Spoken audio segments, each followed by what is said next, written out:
Oke, kita kembali lagi. Sekarang kita membahas di bab 3 buku satunya Adam Smith tentang pembagian kerja. Bahwa pembagian tenaga kerja dibatasi oleh sepanjang pasar. Artinya, pembagian tenaga kerja semakin kompleks pembagiannya, semakin banyak jenis pekerjaan yang bisa dilakukan oleh orang lain, itu tergantung dari berapa besar pasarnya. Oke, kita lihat argumennya.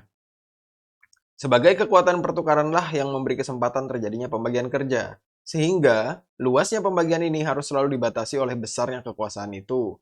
Atau dengan kata lain, oleh luasnya pasar.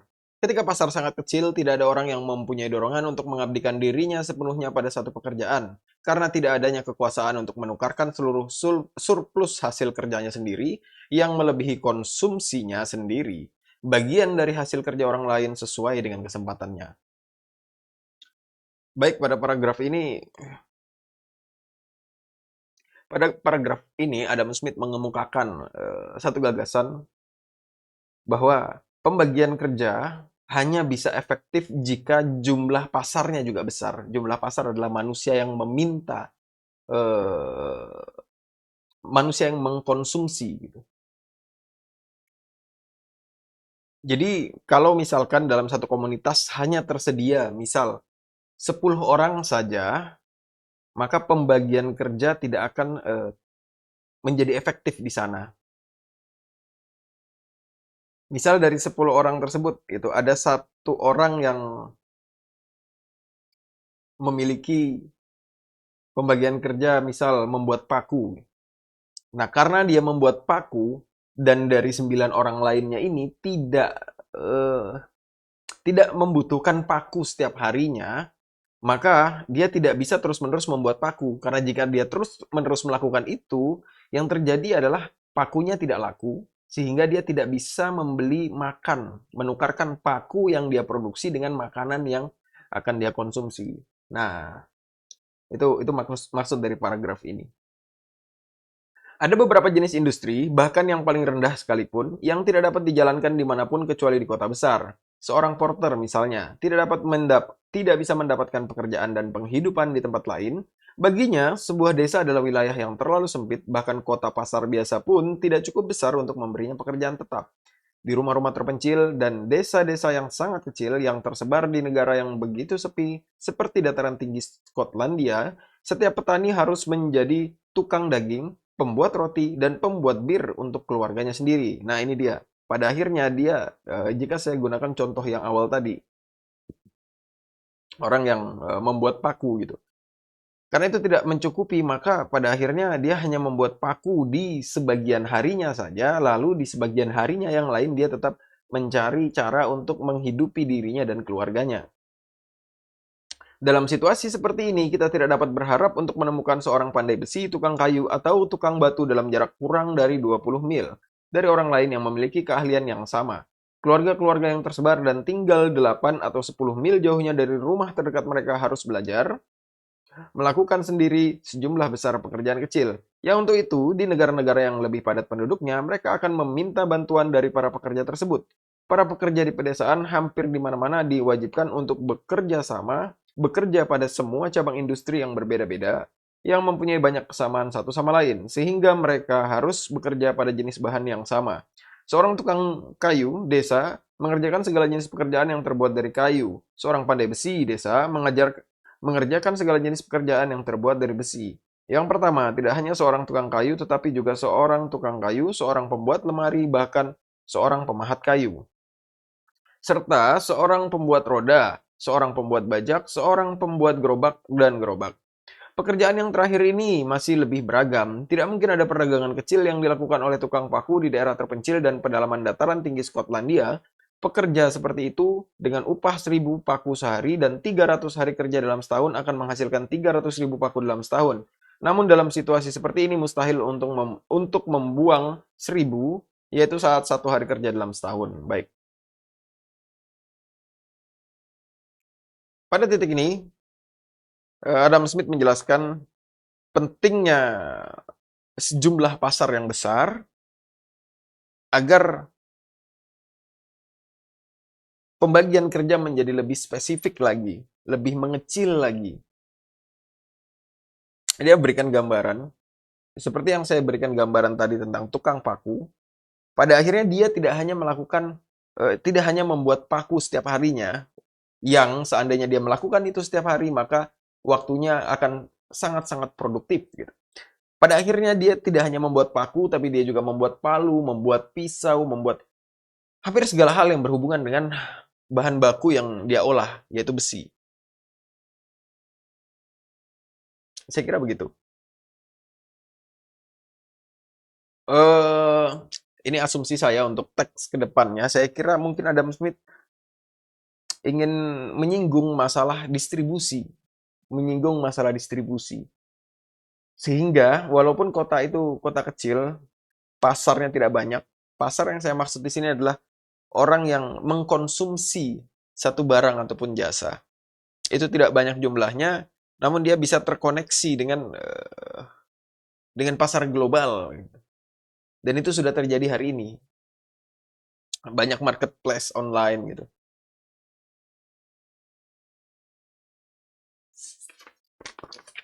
Paragraf selanjutnya. Seperti halnya angkutan air, pasar yang lebih luas terbuka lagi bagi setiap jenis industri dibandingkan dengan apa yang mampu dijangkau oleh angkatan darat saja. Maka, di pesisir laut dan di sepanjang tepi sungai yang dapat dilayari, terdapat segala jenis industri. Secara alami mulai terpecah dan berkembang, dan seringkali tidak lama kemudian perbaikan tersebut meluas hingga ke wilayah pedalaman negara tersebut. Sebuah kereta beroda lebar ditumpangi oleh 2 orang dan ditarik oleh 8 ekor kuda dalam waktu sekitar 6 minggu membawa kembali barang-barang berbobot hampir 4 ton antara London dan Edinburgh. London itu kalau nggak salah di Inggris Selatan, kalau Edinburgh itu kalau nggak salah di Inggris Utara. Dalam waktu yang hampir bersamaan, sebuah kapal yang dinavigasi oleh 6 atau 8 orang dan berlayar antara pelabuhan London dan Leith seringkali membawa kembali barang seberat 200 ton. Oleh karena itu, 6 atau 8 orang dengan bantuan kereta air dapat membawa pulang barang dalam jumlah yang sama antara London, Edinburgh, seperti 50 kereta beroda lebar, dihadiri oleh 100 orang dan ditarik oleh 400 kuda. Oleh karena itu, atas 200 ton barang yang diangkut dengan kereta darat termurah dari London dan Edinburgh harus dikenakan biaya pemeliharaan 100 orang selama 3 minggu. Dan baik pemeliharaan dan yang hampir sama dengan pemeliharaan kerusakan 400 kuda serta 50 kereta besar. Sedangkan atas jumlah barang yang sama yang diangkut melalui air hanya dikenakan biaya pemeliharaan 6 atau 8 orang dan keausan kapal yang membawa beban 200 ton. Ditambah dengan nilai resiko yang lebih tinggi atau perbedaan asuransi antara angkutan darat dan angkutan air.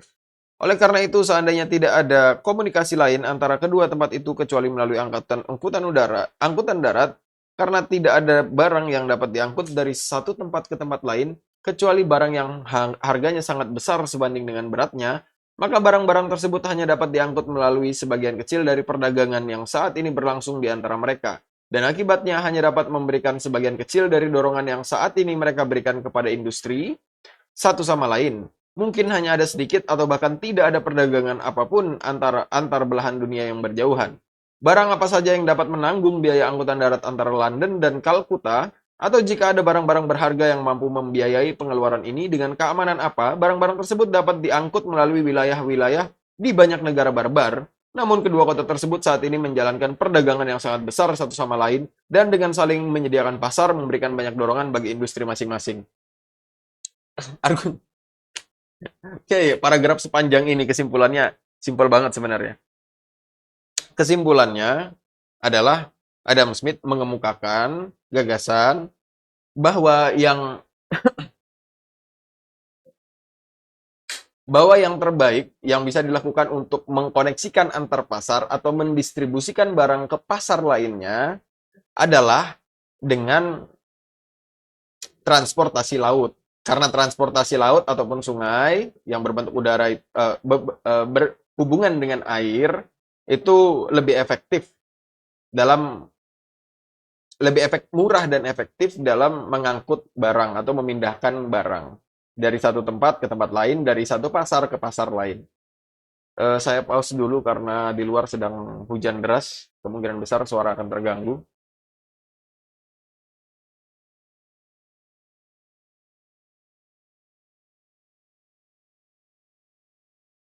Oke.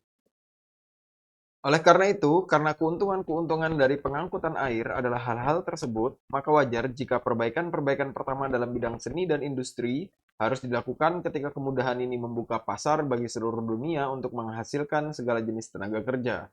Dan bahwa mereka harus melakukan hal-hal tersebut selalu terlambat dalam memperluas diri ke bagian pedalaman negara tersebut. Daerah pedalaman suatu negara untuk waktu yang lama tidak mempunyai pasar lain untuk sebagian besar barang-barangnya, kecuali negara yang terletak di sekitarnya dan memisahkannya dari pantai laut dan sungai-sungai besar yang dapat dilayari. Oleh karena itu, luas pasar mereka harus selalu sebanding dengan kekayaan dan jumlah penduduk di negara tersebut. Dan akibatnya, peningkatan mereka harus selalu berada di belakang kemajuan negara tersebut. Di koloni-koloni kami di Amerika Utara, perkebunan terus-menerus menyusuri pantai laut atau tepian sungai yang dapat dilayari dan jarang sekali meluas hingga jarak yang cukup jauh dari keduanya. Negara-negara yang menurut sejarah terbaik yang terautentikasi tampaknya merupakan negara-negara yang pertama kali beradab adalah negara-negara yang bermukim di sekitar pantai Laut Mediterania. Laut itu yang sejauh ini merupakan teluk terbesar yang diketahui di dunia, tidak mengalami pasang surut dan tidak menimbulkan gelombang apapun kecuali yang disebabkan oleh angin saja. Karena kehalusan permukaannya, serta banyaknya gelombang yang ada di dalamnya, pulau-pulau dan kedekatan dengan pantai di sekitarnya sangat mendukung navigasi bayi di dunia karena ketidaktahuan mereka akan kompas. Manusia takut untuk meninggalkan pemandangan pantai dan karena ketidaksempurnaan seni pembuatan kapal, meninggalkan diri mereka pada riuh ombak laut, melewati pilar-pilar Hercules, yaitu berlayar keluar dari Selat Gibraltar di dunia kuno. Telah lama dianggap sebagai eksploitasi navigasi yang paling menakjubkan dan berbahaya. Sudah terlambat bahkan sebelum orang-orang Venesia dan Kartago. Para navigator dan pembuat kapal paling terampil pada masa itu mencobanya untuk waktu yang lama. Mereka lah satu-satunya negara yang cukup Kartago, Venesia. Venesia ini saya lupa letaknya di mana. Setiap kali mungkin. Kalau Kartago itu di negara Kosa.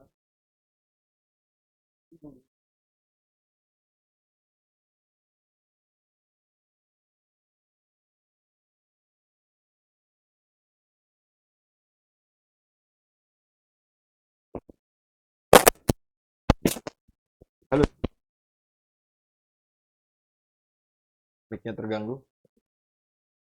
Jadi dulu pada saat awal-awal masa Romawi berkembang, Kartago itu adalah suatu negara besar yang pada akhirnya dia dikalahkan oleh Romawi dua kali kalau tidak salah. Kartago memang terkenal sebagai satu negara yang punya angkatan laut yang sangat besar pada saat itu. Pokok pikiran dari apa yang dituliskan oleh Adam Smith pada paragraf ini adalah dia ingin membuktikan apa yang dikatakannya melalui sejarah bahwa perdagangan laut itu menunjukkan membuat negara-negara itu menjadi berkembang. Dia kasih contoh konkret yaitu Laut Mediterania. Laut Mediterania ini kan memang suatu laut yang seperti danau yang sangat besar sekali dan banyak sekali negara yang dia di dekat pantai terkoneksi dengan laut itu. Dan di situ ada tiga benua gitu yang terkoneksi. Ada benua Eropa di utaranya, ada benua Asia di timurnya, terus ada benua Afrika di baratnya. Ada negara Tunisia di benua Afrika, ada Mesir di benua Afrika juga. Ada yang sampai saat ini masih konflik Palestina di Asia, negeri Syam gitu. Ada Turki yang dulu Turki Utsmani gitu. Kita ke utara lagi ada Yunani, Makedonia Utara itu dekat dengan garis pantainya. Terus ada juga di situ Italia. Dari Italia di situ ada Prancis juga terkoneksi, ada Spanyol, ada Portugal. Jadi bahkan ada di Laut Hitamnya, setelah kita melewati celah-celah yang di Turki Utsmani itu, di Turki itu ada Rusia juga di sana, ada Ukraina, ada Georgia gitu. Jadi ada banyak sekali negara yang terkoneksi melalui Laut Mediterania. Dan memang sejarah membuktikan bahwa negara-negara yang terkoneksi melalui Laut Mediterania ini mereka berkembang lebih cepat gitu. Mereka berkembang lebih cepat dibandingkan negara yang tidak terkoneksi. Sampai pada satu titik di mana dunia pelayaran sudah mendunia, maka penyebaran penduduk dan pasar itu sudah sangat luas sekali.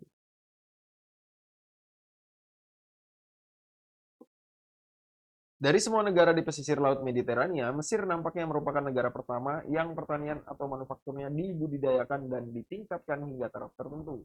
Mesir hulu tidak terbentang jauh hingga beberapa mil dari sungai Nil, dan di Mesir hilir, sungai besar itu terbagi menjadi banyak kanal berbeda, yang dengan bantuan sedikit seni, tampaknya telah menyediakan komunikasi yang melalui kereta air. Tidak hanya antara semua kota-kota besar, tetapi juga antara semua desa-desa besar, dan bahkan dengan banyak rumah pertanian di pedesaan. Hampir sama seperti yang dilakukan Sungai Rhine dan Meise di Belanda saat ini. Luasnya, dan kemudian navigasi daratan itu mungkin merupakan salah satu penyebab utama kemajuan awal di Mesir.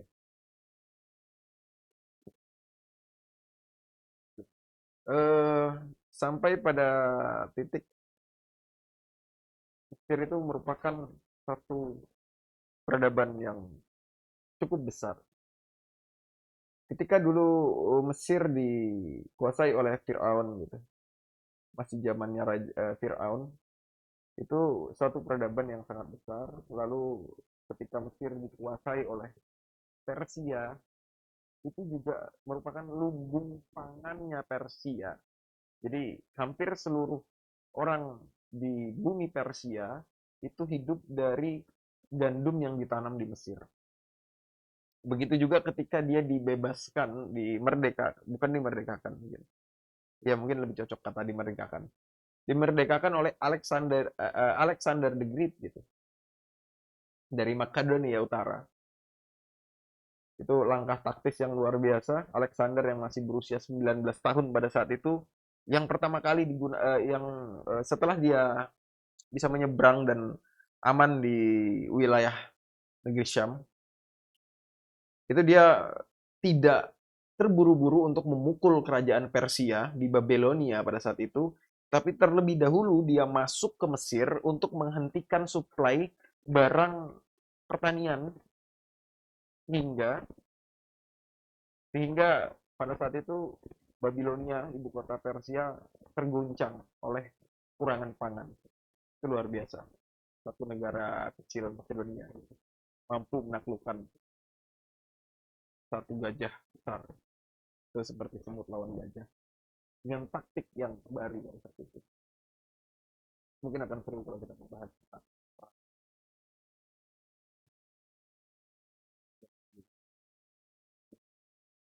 Kemajuan di bidang pertanian dan manufaktur tampaknya juga sudah terjadi sejak lama di provinsi Sichuan, di India Timur, dan di beberapa provinsi di bagian timur Tiongkok. Meskipun besarnya kekunuhan ini tidak dibuktikan oleh sejarah manapun yang otoritasnya, kita di belahan dunia ini yakni dengan baik di Benggala, Sungai Gangga, dan beberapa sungai besar lain membentuk besar kanal yang dapat dilayari, seperti halnya Sungai Nil di Mesir. Di provinsi-provinsi timur Tiongkok juga, beberapa sungai besar melalui cabang-cabang yang berbeda membentuk banyak kanal dan memulai komunikasi satu sama lain. Mereka mampu melakukan navigasi daratan yang jauh lebih luas dibandingkan dengan Sungai Nil atau Sungai Gangga. Atau mungkin daripada Sungai Nil atau Gangga, keduanya disatukan. Sungguh luar biasa bahwa baik orang Mesir kuno, India maupun Cina tidak mendorong perdagangan luar negeri, namun tampaknya mereka semua memperoleh kekayaan besar dari navigasi pedalaman ini. Ya, ini sungai-sungai kecil yang mereka gunakan sebagai jalur pengangkutan. Kalau di Samarinda itu ada Sungai Mahakam. sebelum tahun 90 80-an kalau nggak salah 80-an akhir itu diresmikan jembatan Mahakam 1. Sungai Mahakam itu adalah satu-satunya jalur yang digunakan untuk mendistribusikan barang dari luar Kalimantan, dari luar Samarinda, maupun yang menuju Samarinda, maupun untuk wilayah Samarinda itu sendiri. Contoh misal dari Samarinda Barat ke Samarinda Timur, untuk mengirimkan barang bisa menggunakan jalur Sungai Mahakam. Seluruh bagian pedalaman Afrika dan seluruh bagian Asia yang terletak jauh di utara Euxine dan Laut Kaspia, wilayah Skythia kuno, wilayah Tartaria modern, dan Siberia tampaknya berada dalam wilayah barbar yang sama di segala zaman.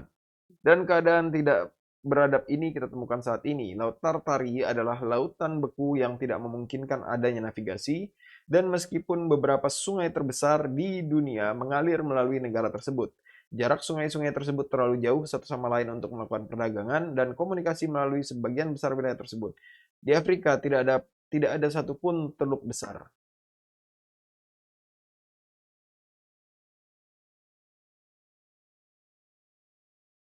Oke, sebelum kita melanjutkan, ada fakta menarik bahwa kata barbar, ini jika saya tidak salah ingat, kata barbar itu berasal dari suku Tartar.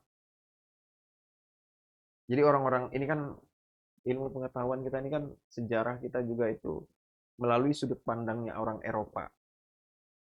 Sedangkan suku Tartar ini adalah suku dari timur. Nah, jadi karena suku Tartar ini dianggap tidak manusiawi bagi orang-orang Eropa, maka mereka menakut-nakuti anaknya dengan kata-kata, awas nanti ada suku barbar gitu, ada barbar, barbar. Begitu, hal-hal yang seperti itu. Dan itu mungkin tertanam di dalam kepala si anak sampai dia besar, dan terus-menerus gitu sampai sekarang kita mendefinisikan satu suku yang tidak kita kenal, ataupun yang tidak memiliki etika yang tinggi atau standar, dia didefinisikan sebagai suku yang memiliki etika rendah, itu kita sebut dengan barbar.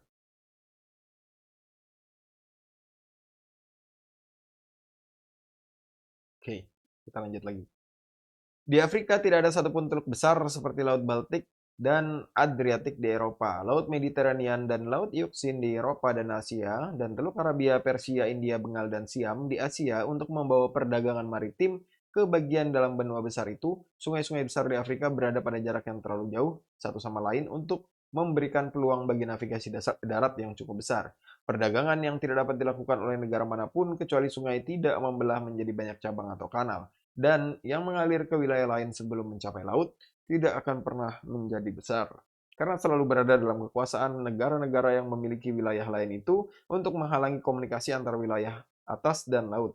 Navigasi sungai Danube tidak banyak berguna bagi berbagai negara bagian di Bavaria, Austria, dan Hongaria, jika dibandingkan dengan apa jadinya jika ada di antara negara-negara tersebut yang menguasai seluruh jalurnya hingga jatuh ke Laut Hitam. Dari paragraf ini Adam Smith memberikan contoh kebalikannya gitu. Tadinya dia memberikan contoh bahwa ada negara-negara yang memiliki batas laut berbatasan dengan Laut Mediterania. Itu negara-negara tersebut, karena dia karena dia terkoneksi dengan perairan itu, maka negara-negara yang mengelilingi Mediterania itu menjadi negara yang makmur. Nah, Adam Smith memberikan contoh kebalikannya. Adam Smith mengatakan bahwa negara-negara Afrika, kenapa dia tidak bisa menjadi negara yang makmur gitu? Karena mereka tidak memiliki atau tidak terkoneksi langsung dengan jalur laut di tengah-tengahnya. Sehingga Afrika Tengah yang berada di tengah-tengah benua itu